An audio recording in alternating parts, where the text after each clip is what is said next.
G'day and welcome to ReDriven. Now, Japan, a country that when it comes to cars has given us everything from the sensible yet boring like the Toyota Camry through to the outrageous and breathtaking like the Lexus LFA. But there's a whole bunch of Japanese classics that most of us have completely forgotten about, and unless you're like a hardcore JDM fan, you might not even know that these cars existed in the first place. Now this list could have been a top 100 because the sheer amount of cars that we dug up when researching this were both vast and fascinating, so we're probably going to end up doing a part 2, 3 and maybe even 4 down the track.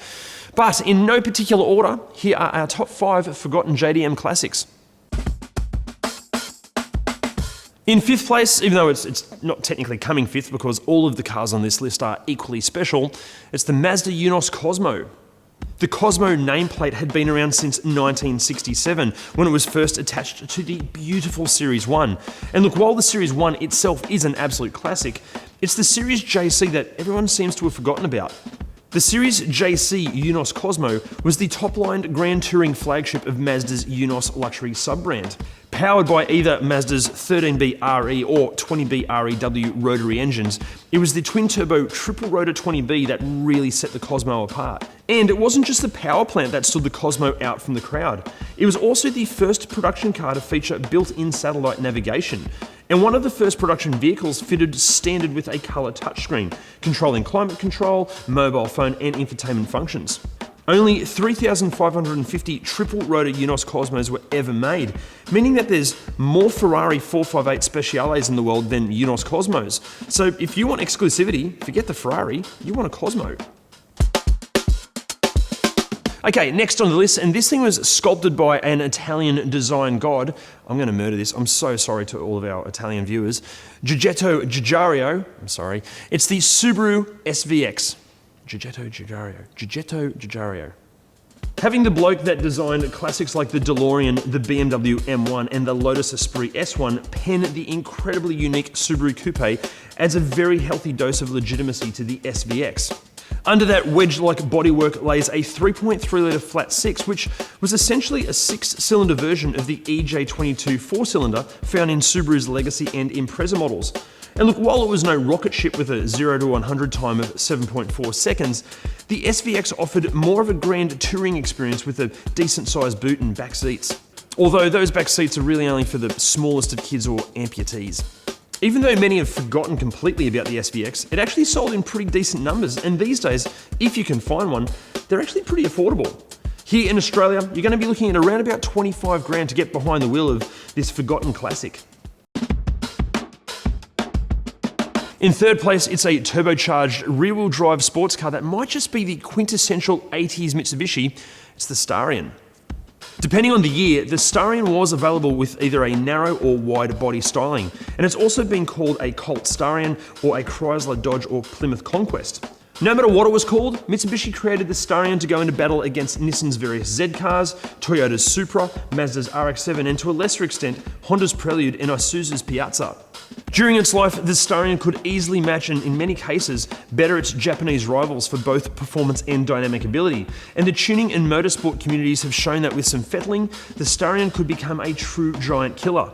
Here's a fun fact, the 2-litre turbocharged G63B engine in the Starion was the basis for what became the 4G63 engine that went on to power Mitsubishi Lancer Evolutions to multiple world rally wins and not so legal street races.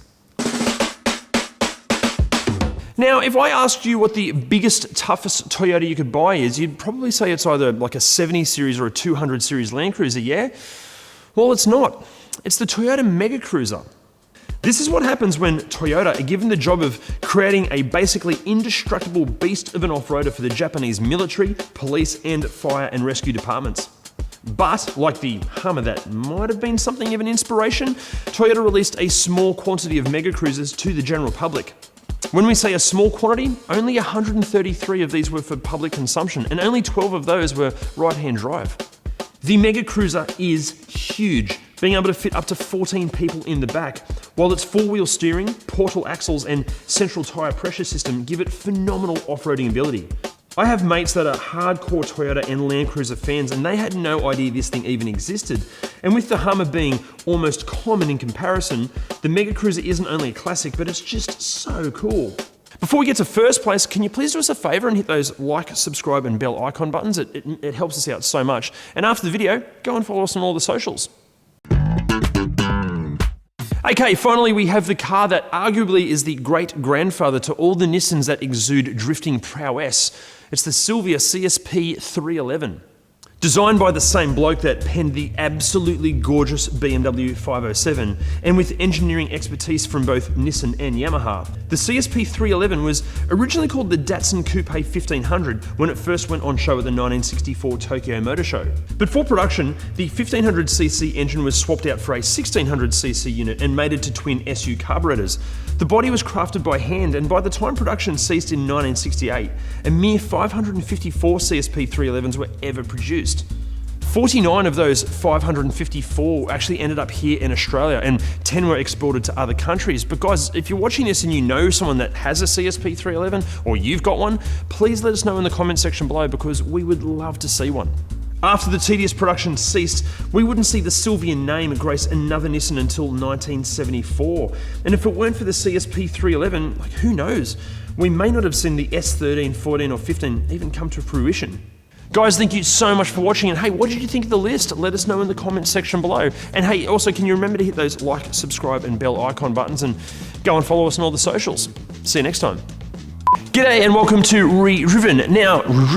Now, Japan, good. Japanese classics that most of us, outrageous and breathtaking. Outrageous and breathtaking. Like the Toyota Camry through to the outrageous and breathtaking, boring like the Toyota Camry through to the you bastard. Outrageous and breathtaking, Cal. Outrageous and breathtaking. Here's our top 5 forgotten JDM classics. I really hope that fucking plane doesn't come through the audio. Aircraft flying over the top is no good for audio. Go away! Depending on the year, and with engineering expertise from... suddenly become Mike Tyson. Only 133. The body was crafted by hand, and by the time production... mate, struggle street today. Since 1967, when it first attached